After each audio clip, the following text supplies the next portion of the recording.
दोस्तों, हमारे चैनल दर्पण ज्ञान सागर में आप सभी का स्वागत है।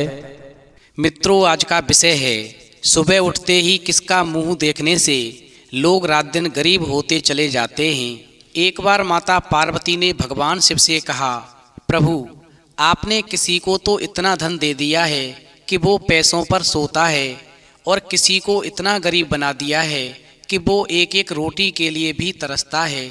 किसी घर को खुशियों से भर दिया है तो किसी घर को दुख से भर दिया है।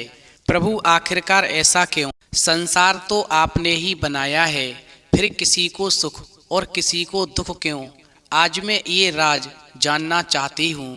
फिर भगवान शिव कहते हैं, पार्वती, अब मैं तुम्हें एक छोटी सी कहानी सुनाता हूँ, फिर तुम अपने आप समझ जाओगी कि इंसान के जीवन में सुख और दुख क्यों आते हैं। भगवान शिव कहते हैं, पार्वती, बहुत समय पहले हिमगिर नाम के राज्य में राजा चंद्रवीर और रानी सुरभि का शासन था। राजा चंद्रवीर वीरता और न्याय के प्रतीक थे, जबकि रानी सुरभि अपनी बुद्धिमता और दयालुता के लिए प्रसिद्ध थी। चारों ओर हरियाली, खुशहाल प्रजा और संपन्नता थी, लेकिन उनके जीवन में एक बहुत बड़ी चुनौती थी जो उन्हें चिंता में डाल देती थी। चूंकि राजा के 3 पुत्र थे, सबसे बड़े का नाम अरुण था, मझले का राजकुमार था और सबसे छोटे पुत्र का नाम अंशुमान था। यानी राजा का सबसे बड़ा बेटा साहसी, महत्वाकांक्षी और थोड़ा सा अहंकारी था। वहीं जो बीच वाला था वो शांत स्वभाव और समझौतावादी था। वहीं तीसरा बेटा जो सबसे छोटा था वो बहुत ही चंचल था।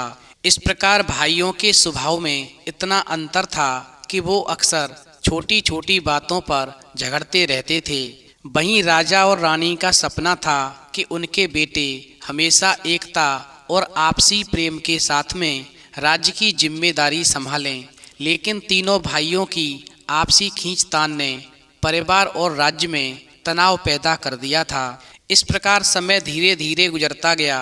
वहीं एक रात्रि को जब महल में चंद्रमा अपनी चांदनी बिखेर रहा था तो रानी ने राजा से कहा, महाराज, मैं अपने बेटों को लेकर बहुत ही चिंतित हूँ, उनके व्यवहार से बहुत ही चिंतित हूँ।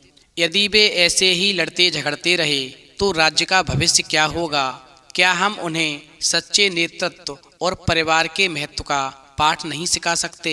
वहीं रानी की बात सुनकर के राजा कहने लगा, तुम ठीक कहती हो रानी, केवल उपदेश देना पर्याप्त नहीं, हमें कोई ऐसा उपाय करना होगा जिससे वो स्वयं समझ सकें कि परिवार और सहयोग का क्या महत्व है। भगवान शिव कहते हैं, पार्वती, इस प्रकार राजा ने अपने मंत्रियों को बुलाकर के उनके साथ में एक योजना बनाई।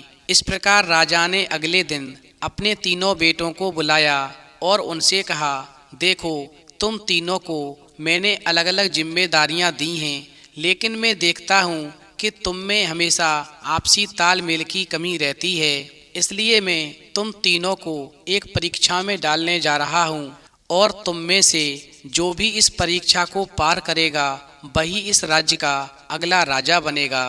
फिर तो राजा की नई घोषणा सुनकर के तीनों भाई चौंक गए। वहीं सबसे बड़े भाई ने सोचा, अरे, ये काम तो मेरे लिए बहुत ही आसान होगा, क्योंकि मैं अपने दोनों भाइयों से ज़्यादा बहादुर हूँ। वहीं बीच वाले भाई ने सोचा कि मुझे संयम रखना होगा, शायद यही परीक्षा का मर्म होगा। वहीं तीसरे भाई ने सोचा कि मैं तो सबसे छोटा हूँ, लेकिन मैं परीक्षा में पास होने के लिए कोशिश जरूर करूँगा। इस प्रकार राजा ने अपने तीनों बेटों को एक एक थैले में भरकर कुछ बीज दे दिए और कहा, तुम तीनों को राज्य के 3 अलग अलग हिस्सों में भेजा जाएगा और तुम्हारा काम है कि तुम इन बीजों से फसल उगाओगे और 1 महीने के बाद में वापस आओगे। यानी तुम तीनों में से जो सबसे अच्छी फसल लेकर आएगा वही राजा बनने का अधिकारी होगा। इस प्रकार राजा के बड़े बेटे को राज्य के उत्तरी हिस्से में भेजा गया, जहाँ पर भूमि पथरीली और कठोर थी। इस प्रकार पथरीली और कठोर जमीन को देख करके राजा के बड़े बेटे ने सोचा, अरे, ये तो मेरी शक्ति दिखाने का मौका है, मैं इन पत्थरों को तोड़ दूंगा और खेत को तैयार करूंगा। इस प्रकार राजा के बड़े बेटे ने मजदूरों को बुलाया, जमीन की साफ सफाई करवाई और उसमें बीज बो दिया। लेकिन उसने जमीन की उर्वरता का ध्यान नहीं रखा और ना ही फसल की देखभाल की, क्योंकि उसकी योजना जो थी जल्दबाजी की थी। वहीं राजा का जो दूसरा बेटा था, जिसका नाम अंशुमान था, उसे राज्य के पश्चिमी हिस्से में भेजा गया जहां भूमि उपजाऊ थी। फिर उसने धीरे धीरे काम शुरू किया। उसने गांव के बुजुर्गों से सलाह ली कि कौन सी फसल यहाँ उगाई जा सकती है। इस प्रकार बीच वाले ने फसल की देखभाल की, लेकिन उसकी मेहनत का अधिकतर समय दूसरों को संतुष्ट करने में चला गया। इस प्रकार जो राजा का तीसरा बेटा था, उसे राज्य के दक्षिणी हिस्से में भेजा गया जहां पर भूमि सामान्य थी। वहीं राजा के तीसरे बेटे ने किसानों से मदद ली और कहा, मुझे आपकी मदद चाहिए, मैं अकेले ये काम नहीं कर सकता।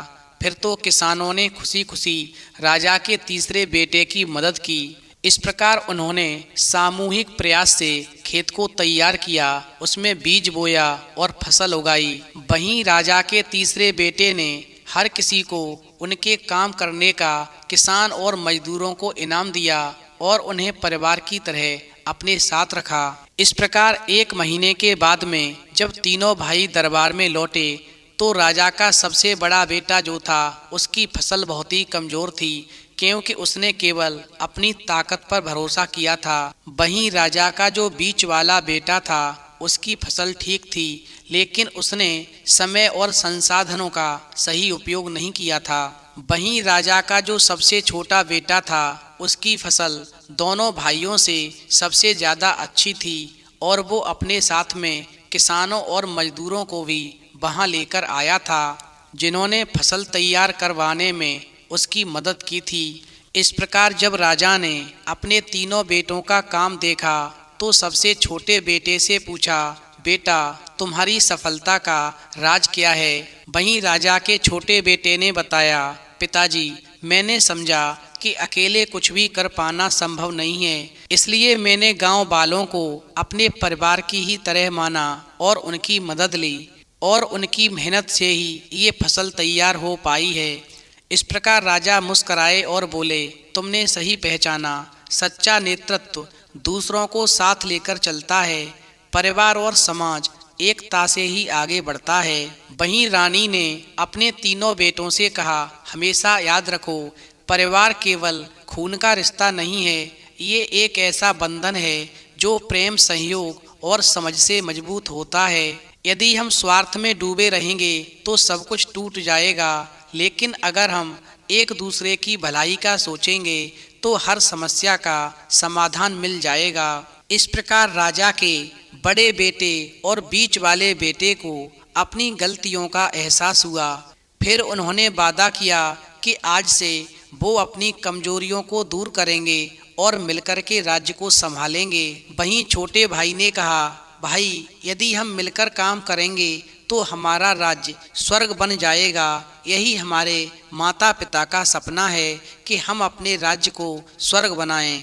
इस प्रकार तीनों भाइयों ने अपने अंदर से द्वेष भावना को दूर किया और एक दूसरे को गले लगाया। इस प्रकार राजा चंद्रवीर ने ये घोषणा की कि अब से तुम तीनों मिलकर ही राज्य की जिम्मेदारी संभालोगे, यही परिवार की ताकत है।